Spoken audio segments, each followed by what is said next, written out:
بسم اللہ الرحمن الرحیم۔ السلام علیکم، میں ہوں گلفام چودھری، آپ دیکھ رہے ہیں تطویر میڈیا۔ پاکستان میں ہونے والی کچھ اہم ترین ڈیولپمنٹ آپ کے سامنے رکھنی ہے۔ First of all, Imran Khan سے آج ملاقات ہوئی ہے صحافیوں کی، اور انہوں نے صحافیوں سے کچھ باتیں کی ہیں۔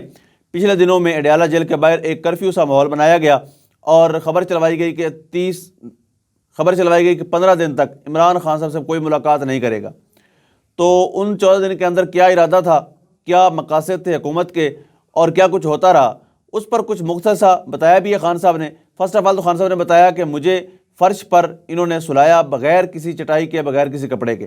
تو یہ ایک سابق وزیر اعظم کے ساتھ زیادتی ہے، اور ایسا کرنا بالکل غلط ہے، اور جمہوری روایات کے اندر جو ہے ایک خلش پیدا کرے گا۔ کل کو جب باقیوں پہ وقت آنا ہے تو آپ کے لیے شاید بھگتنا مشکل ہو جائے گا۔ میاں صاحب کو تو ویسے بھی جیل میں جو ہے نا وہ مچھر کاٹتے ہیں، اور میاں صاحب روتے بھی ہیں اور پھر ڈیل بھی مانگتے ہیں، تو خان صاحب تو برداشت کر جائیں گے، لیکن میاں صاحب کے لیے بعد میں مشکل بنے گی۔ اس لیے گول وہ سیٹ کیجئے گا جس میں آپ کل کو فیس بھی کر سکیں۔ مزید انہوں نے کیا کہا، فرسٹ آف آل انہوں نے کہا جو کل IMF کے دفتر کے باہر احتجاج ہوا، اس میں جو نعرے لگے ہیں فوج کے خلاف، مجھے علم میں نہیں ہے۔ اس کے بعد علی امین گنڈا پور صاحب کے حوالے سے انہوں نے کہا کہ علی امین کو شہباز شریف کے ساتھ تصویر نہیں بنوانی چاہیے تھی، اور مزید انہوں نے کہا کہ جو خیبر پختونخوا کے فنڈ ہیں، مجھے خدشہ ہے کہ وہ جاری نہیں کرنے دیا جائیں گے، یا وفاقی حکومت جاری نہیں کرے گی۔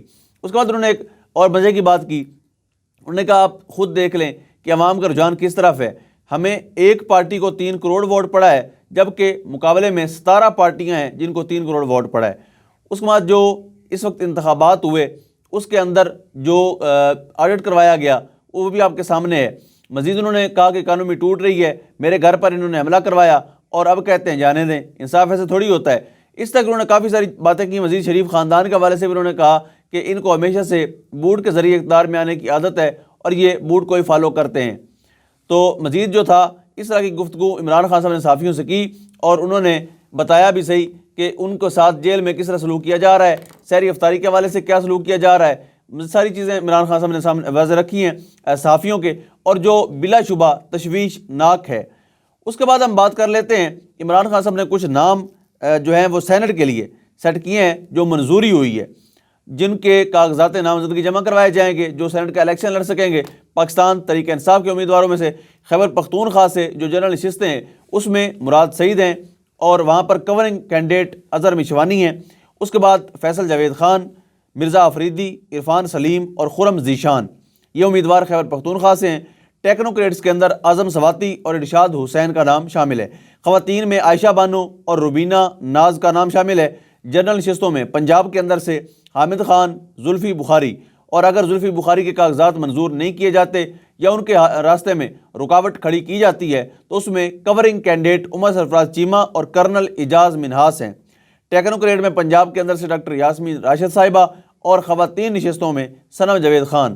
اس کے بعد بات کر لیتے ہیں صنم جاوید خان کے حوالے سے۔ آج ان کے والد صاحب جب پہنچے کاغذات جمع کروانے کے لیے الیکشن کمیشن دفتر، تو ان سے ایک درخواست دائر کی وہاں پر کہ آپ ہمیں اجازت لے کر دیں کہ ہم جیل میں جا کر جو صنم جاوید خان ہیں، جو آپ کو پوری دنیا کو پتہ ہے سوشل میڈیا کے ذریعے سے، خاص طور پر پورے پاکستان کو پتہ ہے کہ کس طرح سے ان کو جو انتقامی سیاست ہے اس کا نشانہ بنایا جا رہا ہے۔ پچھلے 10 ماہ سے وہ جیل میں اندر ہیں، اور جیل میں ہیں اور بے گناہ ہیں، جیل کے اندر بند ہیں۔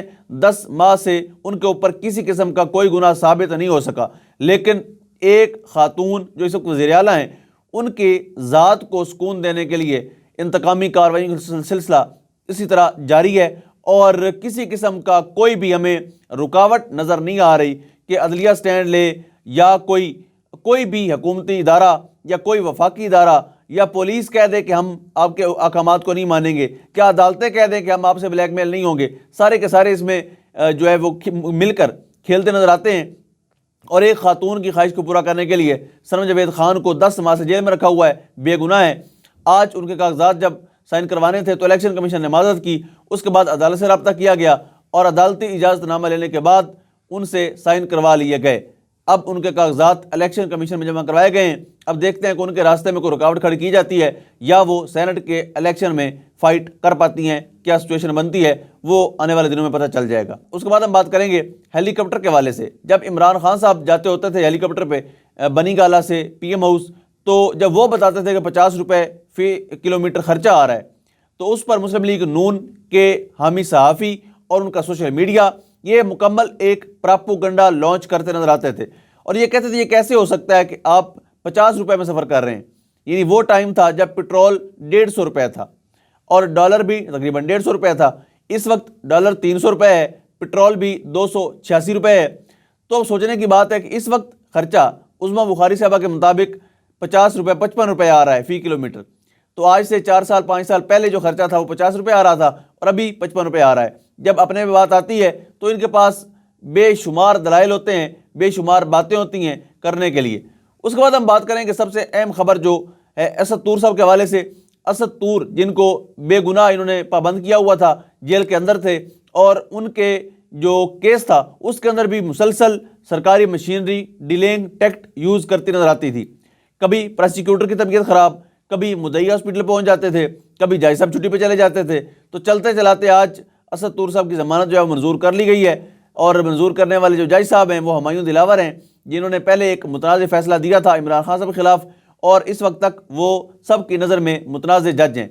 یہ صحافیوں پر پابندیاں کوئی آج کی بات نہیں ہے, یہ شروع سے ہی حکومت میں بیٹھے ہوئے لوگوں کو اگر وہ سوٹ نہ کرتے ہوں تو ان کے ساتھ ایسا سلوک ہی کیا جاتا ہے. یعنی عمران ریاض خان پر جس طرح سے ریڈ کی گئی, ان کے خلاف جو مقدمات بنائے گئے اور ان کو 15 دن تک جیل میں رکھا گیا, اب ان کے مسلسل درخواستیں دینے کے باوجود بھی ان کے موبائل فون, ان کے لیپ ٹاپ, ان کا سامان, ان کے ویپنز وغیرہ جو بھی وہاں سے لے کر گئے ہیں وہ ان کو واپس نہیں کیے جا رہے.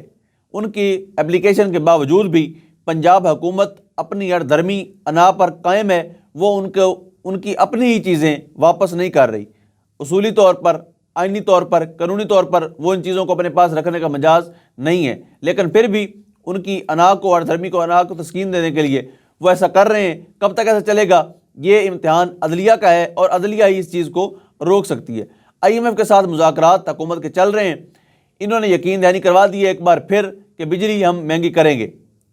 جی ہاں, جو عوام پہلے ہی بجلی کے بل دینے سے قاصر ہے, وہ عوام جو 2 وقت کی روزی روٹی پوری کرنے سے تنگ ہے, ایسی عوام پر مزید بجلی کی مد میں اربوں روپے کا بوجھ ڈالا جائے گا اور IMF کے ساتھ ڈیل میں یہ بات کی گئی ہے. اور آخر میں ایک اچھی خبر شامل کر لیتے ہیں جس پر کل بھی ہم نے بات کی تھی. کل کا دن انتہائی امپورٹنٹ دن تھا, 15 مارچ اسلاموفوبیا کے حوالے سے, اور جو اسلاموفوبیا کے خلاف قرارداد پیش کی تھی پاکستان کی طرف سے وہ بالآخر منظور کر لی گئی ہے. کثرت رائے سے یہ قرارداد منظور ہوئی ہے اور اس میں ٹوٹل ووٹ کاسٹ ہوئے ہیں 115, اور جو اس کے حق میں ہوئے ہیں, اس کے حق میں ووٹ کاسٹ ہوئے ہیں 115 اور 44 رکن ممالک اس وقت موجود نہیں تھے.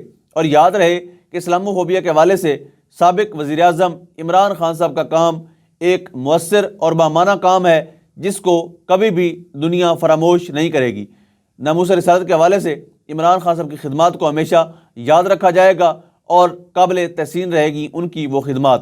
اللہ پاک وطن عزیز کا حامی و ناصر ہو. پاکستان زندہ باد.